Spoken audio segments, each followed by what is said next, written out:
Hi, family. Today, I hope that we will be kind, forgiving, compassionate to ourselves, to our families, and the people around us. I also hope that we will grow spiritually, physically, mentally, emotionally, relationally, financially, and recreationally. Now, the message. Hi, guys. How are we feeling? Today, we'll be talking about, we're reading from the book Fulfill the Dream. And the topic we're talking about today is It Is Not Time. There is a time for everything and a season for every activity under the heavens. Ecclesiastes 3:1. If you have been doing everything with a positive attitude and managing your mind and emotions, but you're still not getting to the dream or fulfilling it, it is possible that it is not the right time. Even then, do not give up. Keep the dream in mind. You can also look at other options. Is there something else you should pursue? Do you need more skills? Are you serving others? Perhaps you need to pursue another dream that you have always wanted to do. Do you, but you have decided on your own that you will do that later. For example, writing a book, right? We all think we don't have enough experience, but maybe we have enough to start. Maybe we just need, why do we always think that a book has to be 500 pages to get something out of it? You see, value is not found in volume. Value is value. All right? Quality is not volume. I remember when when I was doing my undergraduate degree and we were that's when we started, writing up labs, um, introduction, the hypothesis, methods, results, and discussion. So the discussion was my thing. Discussion has always been my thing. However, I had some friends in class who would write pages and pages of discussion. The grader would grade each section differently, and they would get a very little grade in the discussion. I would write maybe a half a page, maybe one page, and I would probably get like 10 out of 10 for my discussion because quality is not volume. We have experience that can help someone else, okay? And we are settled. There are people who need your information now so they can be settled. Okay. So this happened to me, and it is the reason I have completed this book. I have always wanted to write books, but I thought it would happen when I was much older, when I would be more experienced. After my PhD, I moved countries again and took a well-needed break. I had only started my job search when the COVID pandemic began and everything shut down. I stayed home with my son. I kept searching for jobs with no success, but I felt an urge to write. I started writing down my experiences. Interestingly, while I was writing, similar things began happening in my life. I had a car accident. I was robbed. What was happening? And I think I told you a couple mornings ago or a couple of days ago that if we do not face the issue, it's going to keep coming up. So you see, coming again. What is it? Abandonment. I was abandoning myself. And this is very common when we have suffered childhood emotional neglect, right?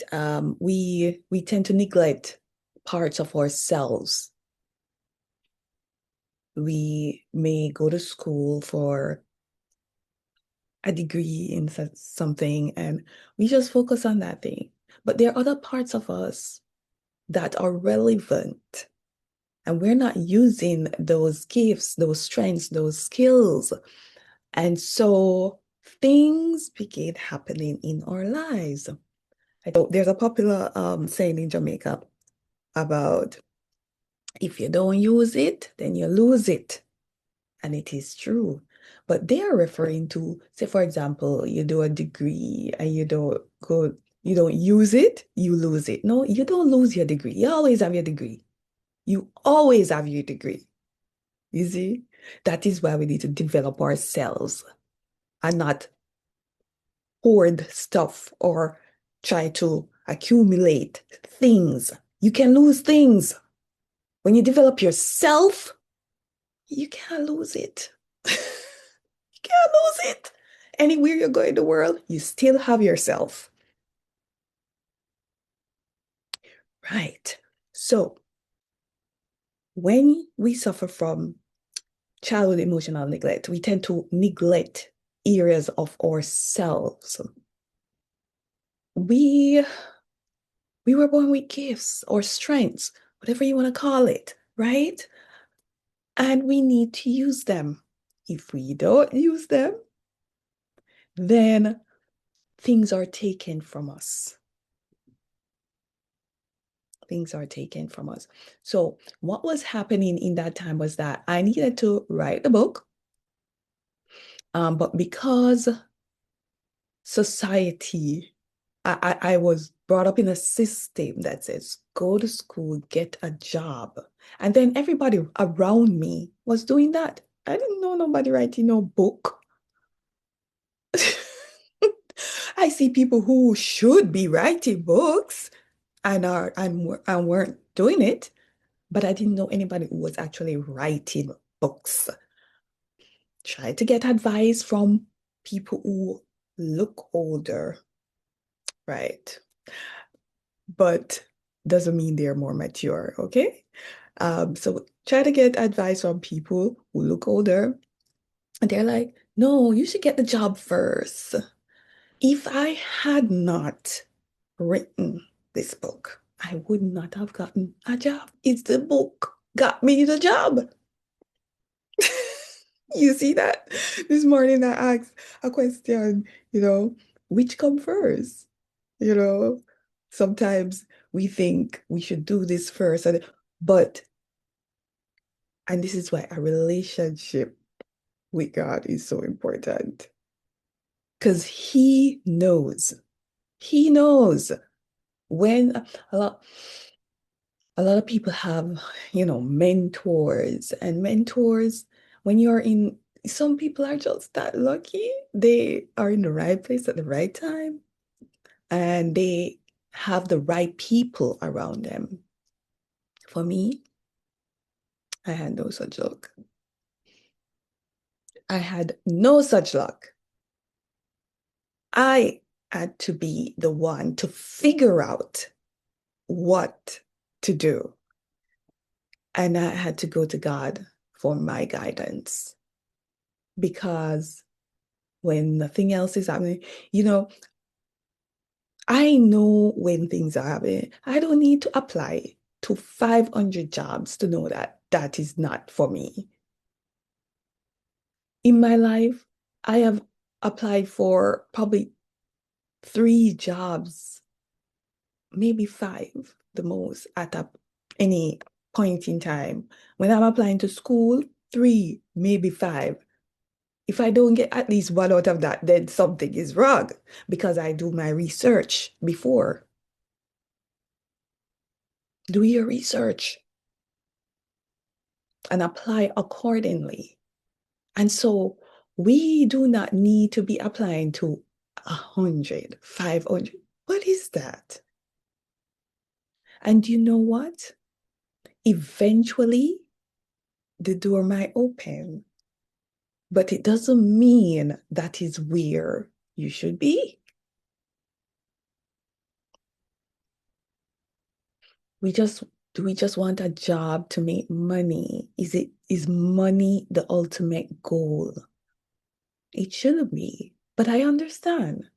We need money, but it should not be the main reason. That's not how good decisions are made. Okay. The time I was writing this book, I didn't know what was happening. So I asked the question. So I said, I'm not sure why these are the indicators in my life. When things started, the same, it's like a pattern is happening in my life. You know, um, 10 years ago, this happened. It's happening now again.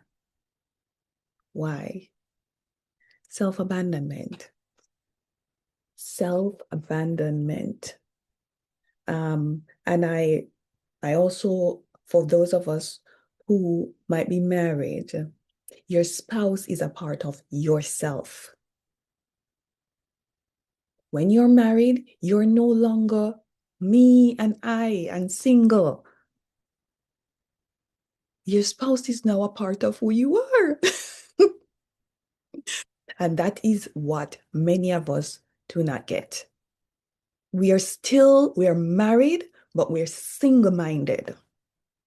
And that is what is causing a lot of issues in marriages. We go into marriage with a single-minded mindset. Who taught us? Nobody taught us.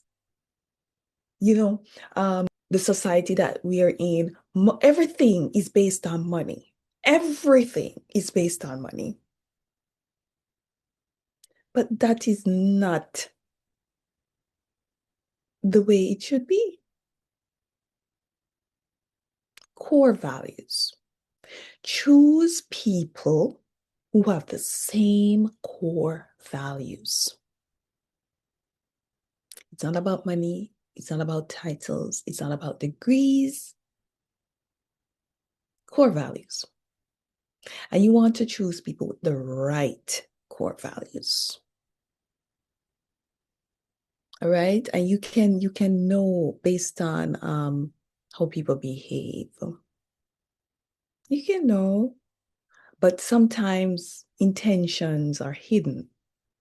People will judge me based on my behavior, but they judge themselves on their intentions. Do you see? We can't see people's intentions. We can't see people's intentions. So how do we make such a judgment? For me, I go to God. I'm telling you, I have been uh, building something, right? Building something, and I don't have no mentors. I don't know what. I just get instruction, I just do it. And now I'm seeing the manifestation of it. And it's blowing my mind because it's it's not something huge yet, but I am seeing the physical birthing of it.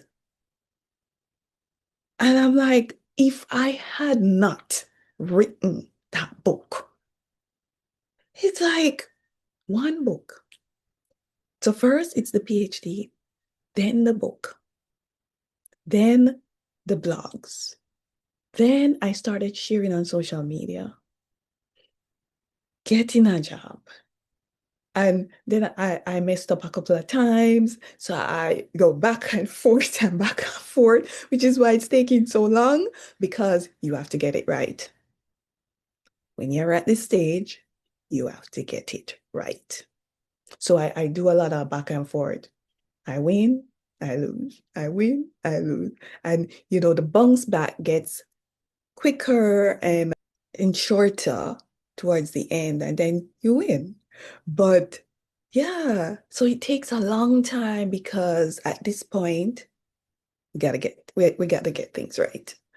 All right. Um, yes. So if I had not written the book, I don't know where I'd be right now. Right? So sometimes anybody can say whatever they want to say. I know my experience. I know my relationship with God. I have seen the fruit of what He says. And so I give Him all glory and all praise. You can do what you want to do. I know what I'm going to do. All right. Even I was amazed how this book came together because I did not sit and begin to write about fulfilling dreams. I was talking about it the other day. I wasn't fulfilling a dream, except I was, you know, I was writing the book, and I wanted to write books. So I was just writing down various experiences throughout my life at the time, realizing that it was not the right time for the job was not so clear to me. But as I wrote, it became more real in my mind. It was not the right time for the job, but it was the right time for the book. You see, it's always the right time for something. Just what? That is the question. There's always the right time for something. But what is it? Right? Remember, we make the plan, but it is God who establishes it. The book was pouring out of me. It was almost like giving birth. The process was long and messy. Whenever I stopped, my mind kept going back to it. Mhm. There's no way to know when it's time to pursue the dream you have. See God's guidance. Let go of expectations.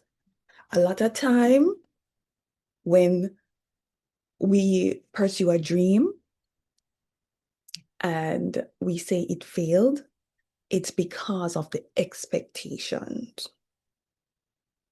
It's the expectations why we think we fail. Because, going through this, a lot of time I can feel like I fail. And then an idea comes up like, well, at least this happened. Maybe that was the reason. You see, we have to get God's perspective.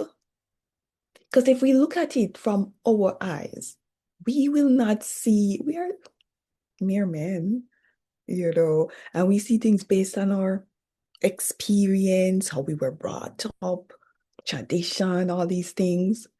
But what is God saying? What is God saying? Right? So be careful of the expectations.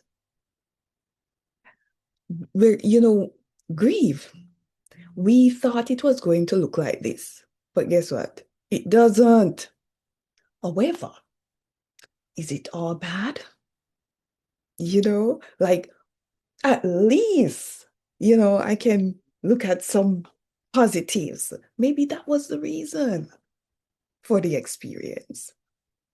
So we can't just have these goals and think we're gonna get everything exactly. Like I said, we make the plan, but it is God who establishes it. That's why when we talk about there is no God, I'm like, really? Really? Okay. So let go of the expectation and let Him lead you. When God is ready for you to pursue that dream, whether you think you are ready or not, as long as you are seeking His will and allowing Him to lead, you will fulfill that dream. So, what is the problem? Why many of us are not fulfilling dreams? Because we don't want to do God's will. and we don't want him to lead. We want to be independent. We think we know it all. We think we know where we're going. And immaturity. It is really immaturity. So it's interesting because we think independence means we are mature, but dependence on God is really maturity. We have it upside. Not worry about time. Um, as I talk about time, I also remember when Jesus went to this wedding and they ran out of wine. And his mother, Mary, came to him and said, they ran out of wine, like, do something. And he said to her, it is not my time. See, Jesus knew time. Jesus knew time. And there are people who just have that knowledge of time and, the right time. It's a gift. It's a gift. When we know the right time to do something, it's a gift. But like I said, do not worry about time. Write down the vision. Remember it. Remember your dreams. When the time comes, you will make the connections, I hope. I hope you'll make the connections and know what to do. Don't be afraid because when it's time to do a dream, fear is going to come. Work through the fear, act through the fear, do it anyway. I mean, failure, everybody who succeed went through failure. Everybody.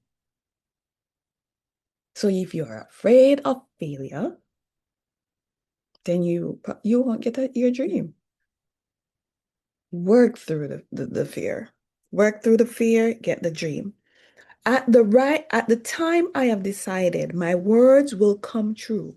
You can trust what I say about the future.